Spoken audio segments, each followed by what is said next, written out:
రండి, క్షణకాలం కొరకు ఒక ఎంపిక మరియు నిత్యత్వము కొరకు ఒక ఎంపిక అనే పేరుగల దేవుని వాక్యమును అధ్యయనం చేద్దాం. ఈ లోకంలో జీవిస్తుండగా చాలామంది కలవరపడతారు. నేను మంచిగా జీవించానని చెప్పుటకు నేనెలా నా జీవితాన్ని జీవించాలి? అందుకనే కొందరు సంపదను కూడగట్టుకొనుటకు వ్యాపారంలోకి దిగుతారు. వారు భిన్నమైన పద్ధతులను ప్రయత్నిస్తారు మరియు సంపదను సంపాదించటానికి కష్టపడతారు. ఇతరులు ఈ లోకంలో గౌరవాన్ని కోరుకుంటారు.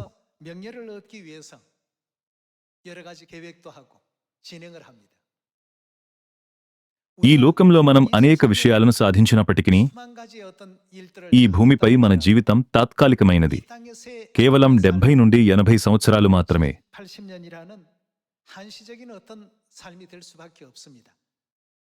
అదే మనం చేరుకునే ముగింపు. ఏమైనా పరలోకము నిత్యమైనదని పరిశుద్ధ గ్రంథము మనకు బోధిస్తున్నది. భూలోక పరిమాణానికి మించి మనం అంతులేని సమయాన్ని కలిగియుంటామని దేవుడు మనకు చెప్పారు.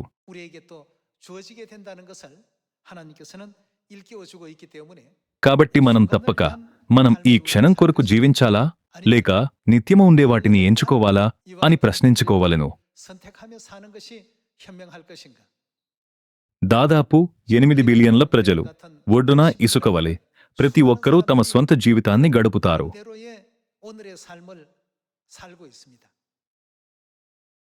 ఈ జీవము ప్రపంచవ్యాప్తంగా ఉన్న ప్రతి వ్యక్తికి సమానంగా ఇవ్వబడుతుంది.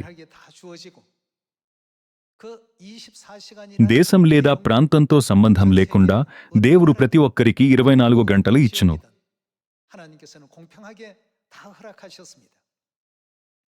కొందరు ఈ భూమిపై స్వల్పకాలిక జీవితము కొరకే జీవిస్తారు.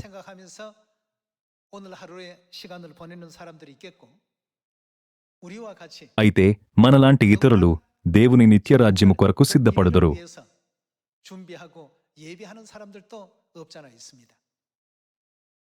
విశ్వాసపు పితరుడైన సొలొమోను ఈ భూమిపై ప్రతి ఒక్కరూ కోరుకున్న ఉత్తమమైన మార్గంలో జీవించారు.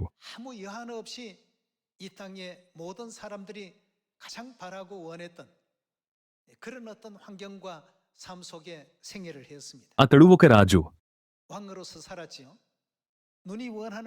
అతను తన కళ్ళు కోరిన దేనినీ నిలుపుకోలేదు మరియు అధికారం, సంపద మరియు కీర్తితో సహా తాను కోరుకున్న ప్రతిదాన్ని పొందాడు.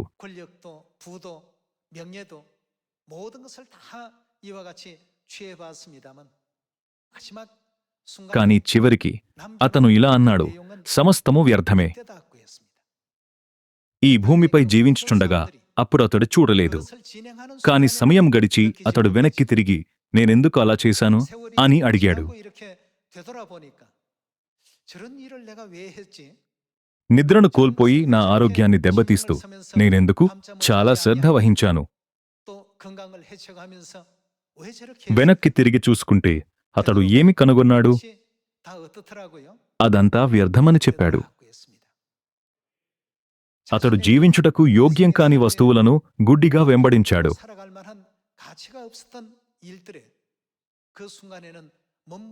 వ్యర్థము వ్యర్థమని ప్రసంగి చెప్పుచున్నాడు. వ్యర్థము వ్యర్థము, సమస్తము వ్యర్థమే. ఇది సొలొమోను చేత వ్రాయబడిన ప్రసంగి గ్రంథం యొక్క ప్రారంభం. అతను క్షణం కొరకు జీవించెను, కాబట్టి అతను నిత్యత్వము కొరకు సిద్ధపడలేదు. క్షణికమైన ఆనందాలను మాత్రమే వెంబడించి తన జీవితాన్ని తిరిగి చూసుకున్నప్పుడు అతను గ్రహించాడు, సమస్తము వ్యర్థమే. దేవునికి భయపడటం మరియు ఆయన ఆజ్ఞలు గైకొనటం జీవించుటకు సరి అయినది మరియు ఉత్తమమైన మార్గమని ఆయన తేల్చి చెప్పాడు.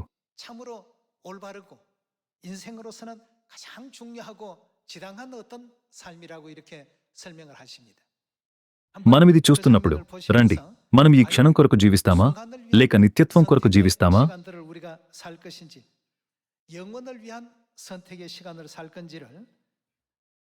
మనకు మిగిలిన సమయము వ్యర్థంగా జీవించకూడదని నేను అడుగుచున్నాను. 삶이 이어지기를 부탁을 드리겠습니다. రండి ప్రసంగి 1వ అధ్యాయము తెరుద్దాం.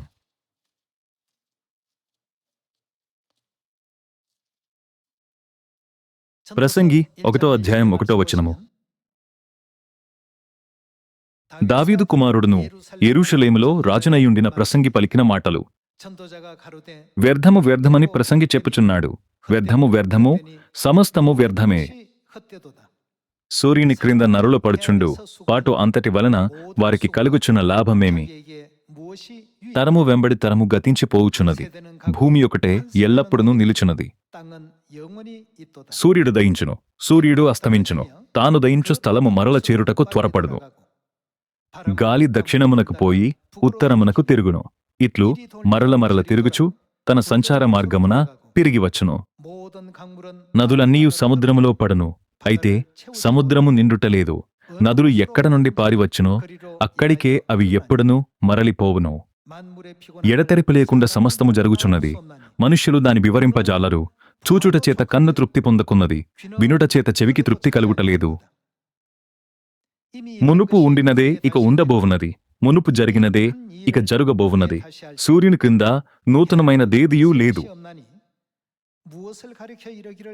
ఇది నూతనమైనదని ఒక దాని గూర్చి ఒకడు చెప్పును, అదియును మనకు ముందుండిన తరములలో ఉండినదే. పూర్వులు జ్ఞాపకమునకు రారు, పుట్టబోవువారి జ్ఞాపకము ఆ తరువాత నుండా బోవువారికి కలుగదు. అక్కడ నుండి అతను వివరంగా వివరించాడు.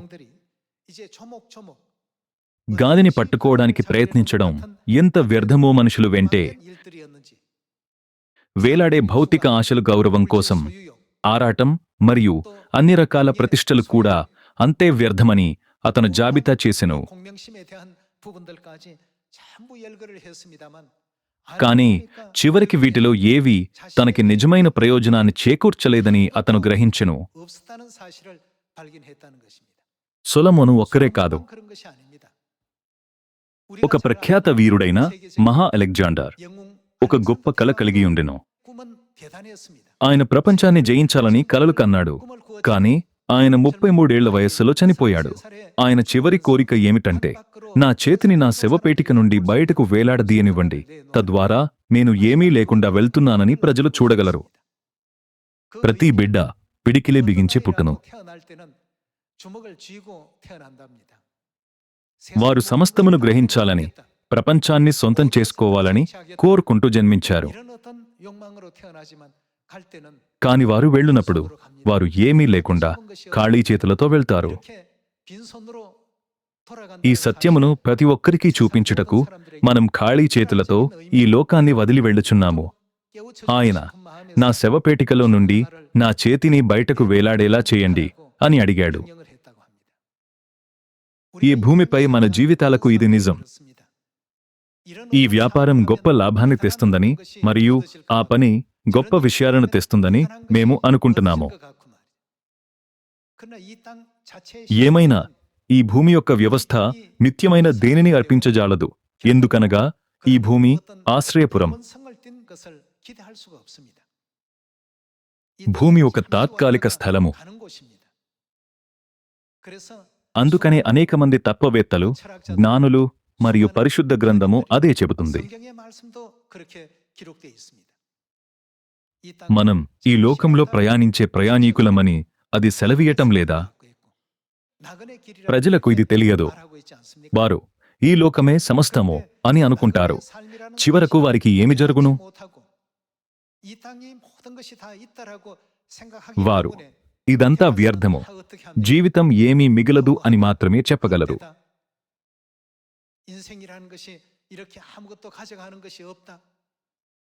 వారికి ఈ భూమి యొక్క నిజమైన స్వరూపము తెలియదు. ఈ లోకము మనలను ఆత్మీకంగా నింపుటకు సృష్టించబడలేదు.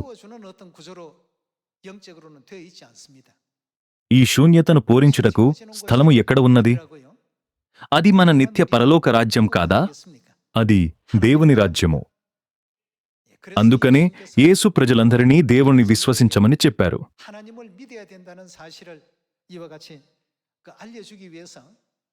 ఆయన ఈ భూమిపైకి శరీరధారిగా వచ్చారు మరియు మన పాపముల నిమిత్తము సిలువ వేయబడ్డారు. 못 박히시는 이런 일도 서슴지 않으셨다는 사실을 పరిశుద్ధ గ్రంథము మనకు ఇలా సెలవిస్తుంది. 할 수 있는 일입니다.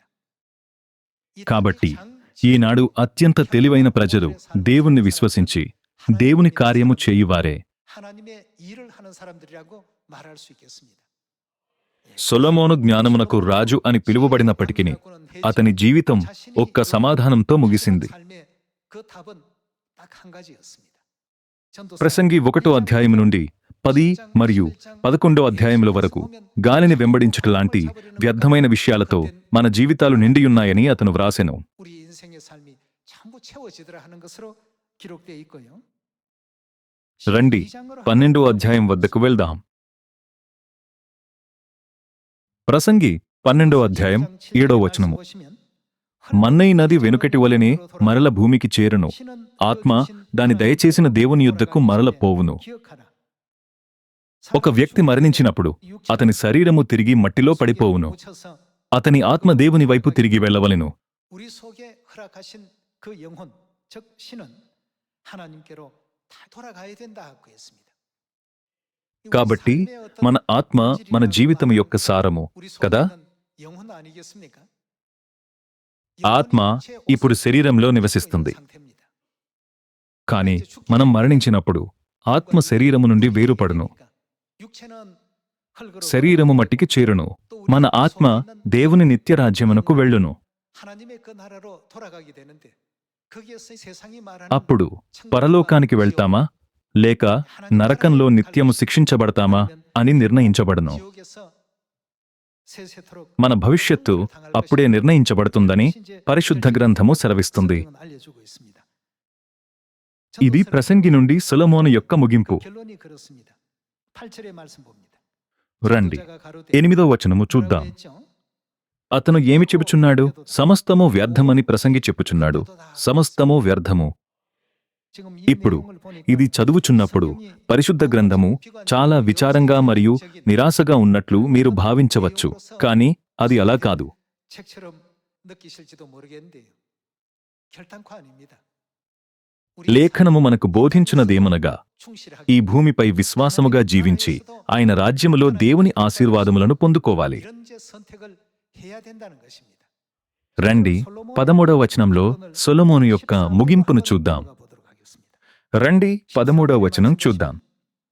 ఇదంతయు వినిన తరువాత తేరిన ఫలితార్థమిదే. దేవుని యందు భయభక్తులు కలిగియుండి ఆయన కట్టడలననుసరించి నడుచుచుండవలెను. మానవకోటికి ఇదియే విధి. 라고 했습니다.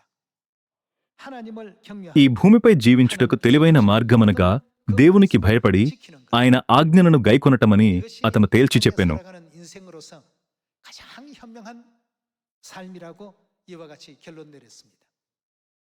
그 చివరకు ఇతర విషయాలకు ఏమి జరుగును? జ్ఞానము, కీర్తి, సంపద లేక ప్రేమను కోరుకోవటం లాంటివి. 온갖 어떤 그 내용들은 결국 끝에 가보니까 다 어떻더라고요.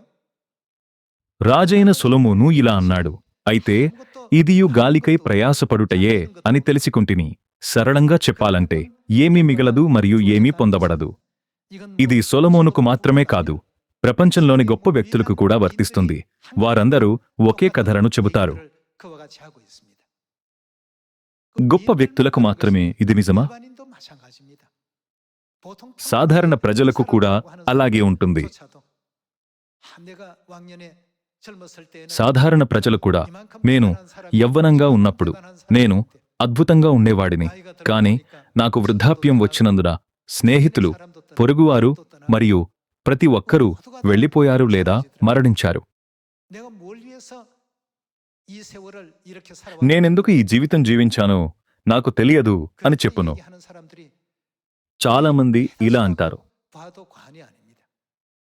ఇందువల్లే మనం జీవించుటకు తెలివైన మార్గాన్ని చూపించుటకు దేవుడు మనకు పరిశుద్ధ గ్రంథమును ఇవ్వలేదా? 일깨워주기 위해서 하나님께서 이 성경 말씀을 주셨던 것 아니겠습니까? ప్రసంగి 12వ అధ్యాయంలో సొలొమోను ఇలా అన్నాడు. ఇదంతయు వినిన తరువాత తేలిన ఫలితార్థమిదే. దేవుని యందు భయభక్తులు కలిగియుండి ఆయన కట్టడలను అనుసరించి నడుచుచుండవలెను. మన జీవితాలను జీవించడానికి ఇది అత్యంత ధర్మబద్ధమైన మార్గమని అతను చెప్పెను. అతను ప్రతిదీ ప్రయత్నించాడు. అతడు ఒక రాజు. అనేక మంది భార్యలు మరియు ఉంపుడు గత్తెలను కలిగి ఉండెను, కాని అదంతా పనికిరానిది. 솔로몬의 재산이 엄청났죠. సొలొమోను గొప్ప సంపద కలిగి ఉండెను. ఏమైనా అతని గొప్ప సంపద, జ్ఞానము మరియు గౌరవం అన్నీ వ్యర్థమైనవి. అతని జీవితం ముగుస్తున్నప్పుడు అతడు సంపాదించినదంతా అతన్ని రక్షించలేకపోయిందని అతడు చూశాడు. 자기의 생명 하나 건져낼 수 있는 그런 도구도 되지 못했더라는 것이죠. మనం మన జీవితాలను సరిదిద్దుకోవలెను. ఈనాటి పరిశుద్ధ గ్రంథ బోధనలను విస్మరించకూడదు. 흐트러게 듣지 마시고 우리 삶의 어떤 그 방향을 바르게 정리해 가야 될 필요가 있겠습니다. దేవుని కార్యమును మనం శ్రద్ధగా చేయవలెను. 이를 우리가 힘써 해야 되겠습니다. మనం హృదయపూర్వకంగా ప్రార్థించవలెను మరియు దేవుని వాక్యమును శ్రద్ధగా అధ్యయనం చేయవలెను. ప్రపంచాన్ని మేల్కొల్పుటకు, ప్రజలందర్నీ మారు మనసు వద్దకు నడిపించడానికి మరియు వారిని పరలోకానికి నడిపించడానికి మన పూర్ణ హృదయాన్ని, మనస్సును మరియు బలాన్ని అంకితం చెయ్యవలెను. కాబట్టి దేవుడు 1 పేతురులో తన రాజ్యపు కార్యమును మనకు చూపించారు. రండి 1 పేతురు 1:7 చదువుదాం.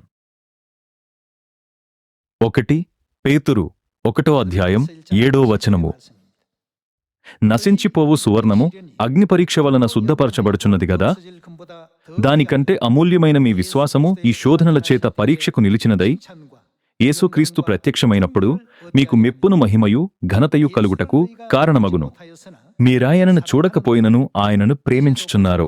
ఇప్పుడు ఆయనను కన్నులార చూడకే విశ్వసించుచు మీ విశ్వాసములకు ఫలమును మీరు ఏమి పొందుతున్నారు అనగా ఆత్మరక్షణను పొందుచు చెప్పన శక్యమును మహిమాయుక్తమునైన సంతోషము గలవారై ఆనందించుచున్నారు. మన ఆత్మలు రక్షింపబడినప్పుడు మనమెక్కడకు వెళ్ళదుము? మనం పరలోక రాజ్యానికి వెళతాము. మనం పాప క్షమాపణ పొంది నిత్య రాజ్యంలో ప్రవేశిస్తాము.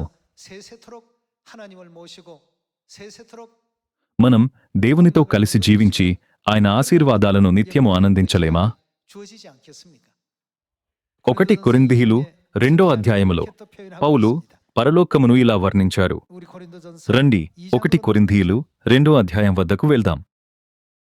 1 కొరింథీయులు 2:9 ఇందును గూర్చి దేవుడు తన్ను ప్రేమించువారి కొరకు ఏవి సిద్ధపరచెనో అవి కంటికి కనబడలేదు, చెవికి వినబడలేదు, మనుష్య హృదయమునకు గోచరము కాలేదు అని వ్రాయబడియున్నది.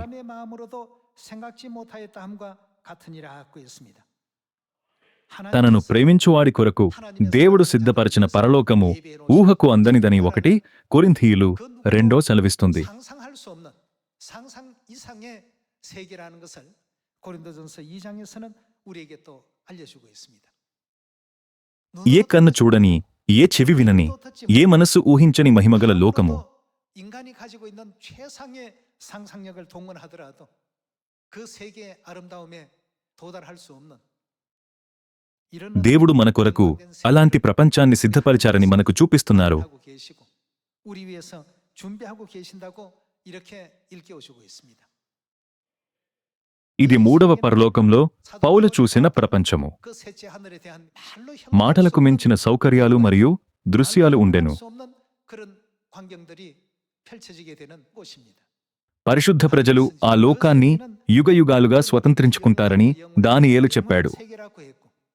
1 కొరింథీయులు 2:2 పౌలు ఇలా వ్రాశాడు.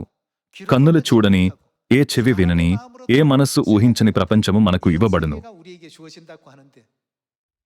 ప్రతి ఒక్కరూ ఈ ప్రపంచం నిజమని మనం నమ్మినట్లయితే మనం సాధారణ జీవితాలను జీవించలేము.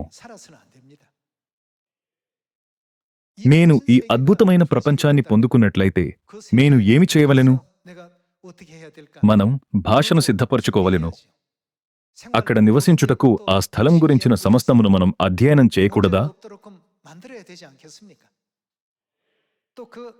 ఆ ప్రపంచాన్ని పాలించే దేవుడిని సంతోషపెట్టుటకు నేనేమి చేయగలను అని కూడా మనం ఆలోచించవలెను.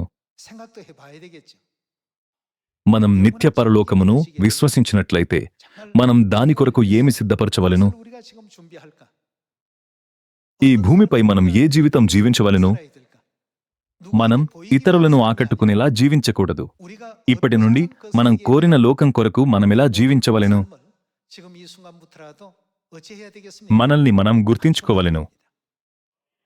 ఇందువల్లే దేవుని బోధనలు క్రొత్త నిబంధనలో వ్యవస్థీకరించబడటం లేదా? మనం విశ్రాంతి దినము మరియు వార్షిక పండుగలను ఆచరిస్తాము. అలాగే దేవుని వాక్యములు తన ప్రజలను సీయోనులో మంచి క్రియలు చేయవలెనని, లోకమునకు ఉప్పుగా మరియు వెలుగుగా ఉండవలెనని పిలుస్తాయి. ఇవన్నీయు పరలోక రాజ్యంలో ప్రవేశించుటకు సిద్ధపాటు. ఇది మనం చెయ్యాలా వద్దా అని ఎంచుకునే విషయం కాదు. ఇది మనందరము విశ్వాసపూర్వకంగా చేయవలసిన కార్యము. మనం పరలోక రాజ్యాన్ని విశ్వసిస్తాము. 1 కొరింథీయులు 2 సెలవిస్తున్నట్లుగా, కన్నులకు కనపడని, చెవికి వినని, ఏ మనసు ఊహించని లోకము మనకు ఇవ్వబడుతుందని మేము నమ్ముచున్నాము. మనం దేవుని వాగ్దానమును విశ్వసిస్తాము.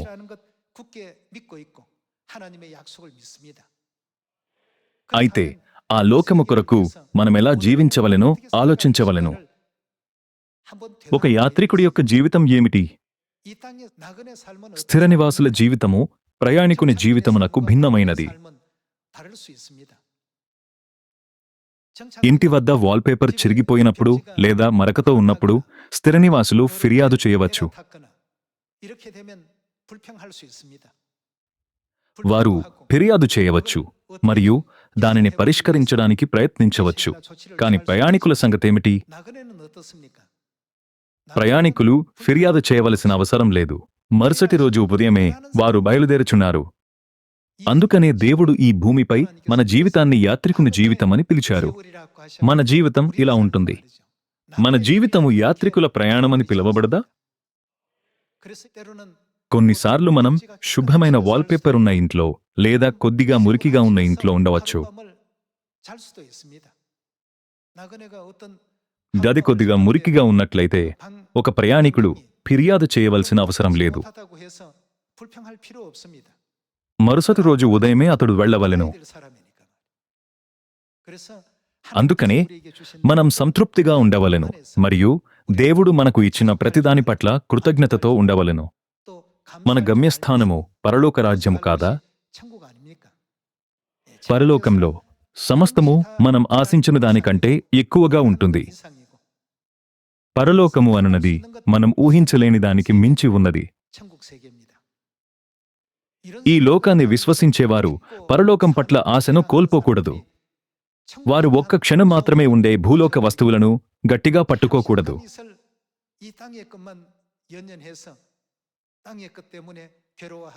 బాధ కలిగించేలా భూలోక విషయాలు మనలను బంధించేలా అనుమతించకూడదు. మనం క్షణికమైన దాన్ని ఎంచుకుంటామో లేక నిత్యమైన దాన్ని ఎంచుకుంటామో అది మన ఇష్టం. మనం ఎంచుకున్నది మన జీవితానికి మార్గదర్శకంగా, లక్ష్యంగా ఉండవలెను. దేవుని నిత్య రాజ్యమును ఆశపడుతూ పరలోకపు బహుమతి కొరకు కృపతో జీవించవలెను.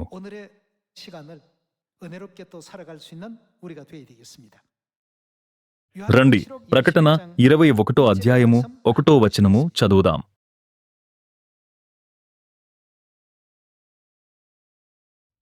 ప్రకటన 21వ అధ్యాయము 1వ వచనము. అంతటా నేను క్రొత్త ఆకాశమును క్రొత్త భూమిని చూచితిని.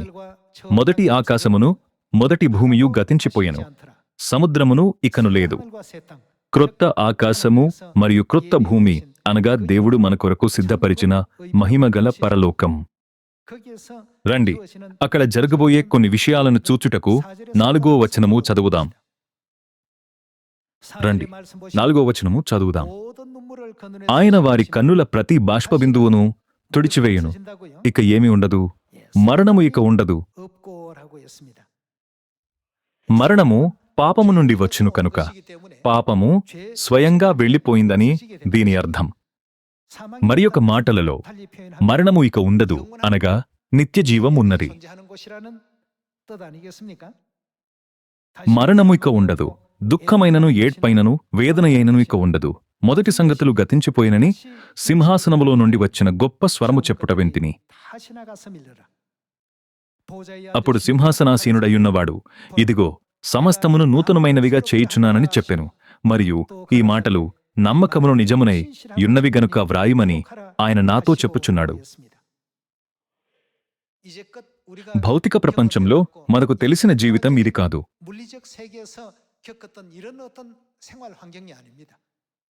దేవుడు తాను ఇప్పుడు పరలోకాన్ని సిద్ధపరచునని చెప్పారు. ఇక్కడ ప్రతిదీ క్రొత్తగా అనిపిస్తుంది మరియు ఆయన మన కోసం వేచి ఉన్నారు. మన క్లుప్తమైన భూలోక జీవితం మన నిత్య జీవాన్ని అధిగమించలేదు.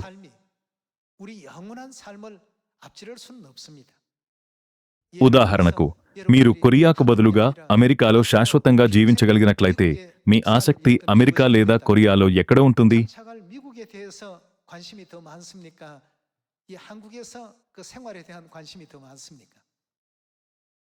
ఈ రోజు మీరు ఇక్కడ నివసిస్తున్నారని ఊహించండి, కానీ రేపు మీరు అమెరికాలో జీవించక తప్పదు. మీరు వారి భాష, నియమాలు మరియు ప్రజలు ఇష్టపడే వాటిని నేర్చుకుంటారు.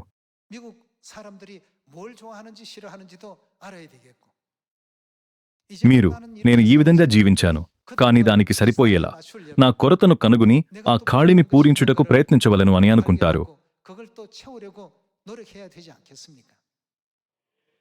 ఈ భూమి మనకు అలాంటిదే. పరలోకము నిత్య జీవము కొరకు భూమిపై రెప్పపాటులో 30 లేదా 40 సంవత్సరాలు గడిచిపోతాయి.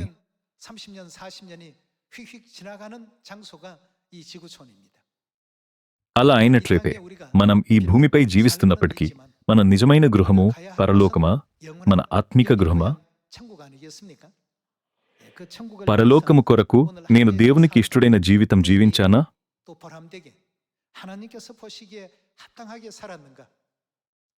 నేను సరిగ్గా జీవించానా? నేను దేవుడిని మహిమపరిచానా? ఈ విషయాలన్నింటినీ ఈరోజు మనం మరోసారి ఆలోచిద్దాం మరియు మనల్ని మనం ఇలా ప్రశ్నించుకుందాం. నేను ఈ క్షణం కోసం ఎంచుకుంటున్నానా లేదా నిత్యత్వము కోసం ఎంచుకుంటున్నానా?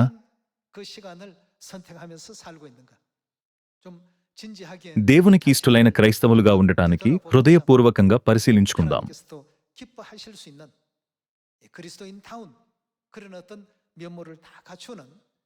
ఈ చీకటి ప్రపంచానికి ఆశను తీసుకువచ్చి ఇతరులకు పరలోకం పట్ల నిరీక్షణను కలిగించాలని నేను మిమ్మల్ని కోరుతున్నాను.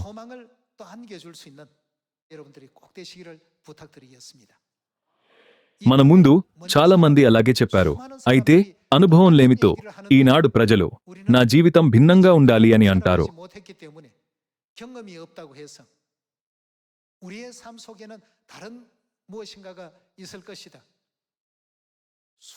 చరిత్ర అంతటా అనేక మంది తత్వవేత్తలు, శాస్త్రవేత్తలు, వీరులు, రాజరిక కుటుంబాలు ఉండెను.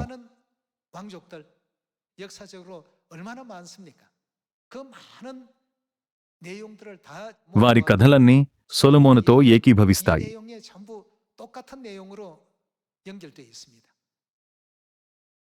ఇటీవలి కాలంలో గొప్ప వీరుడైన నెపోలియన్ మీకు తెలుసా? అతను సెయింట్ హెలెనా ద్వీపానికి పంపబడ్డాడు. అతను చనిపోయే ముందు అతను ఇలా చెప్పాడు. యేసు విఫలమైనట్లు కనపడెను. అయితే ఇప్పుడు ఆయన లోకాన్ని పరిపాలిస్తున్నారు. నేను విజయం సాధించినట్లు అనిపించింది. అయితే నేను ఈ చిన్న ద్వీపంలో ఒంటరిగా చనిపోయాను. అతని ఉద్దేశ్యం, యేసు విఫలమైనట్లు కనపడెను. అయితే విజయవంతమయ్యారు. నేను విజయం సాధించినట్లు అనిపించింది. అయితే విఫలమయ్యాను. మనం దీనిని ధ్యానిస్తూ క్రీస్తు విజయవంతమైన జీవితాన్ని కృపతో వెంబడించుటకు కృపతో అడుగుచున్నాను.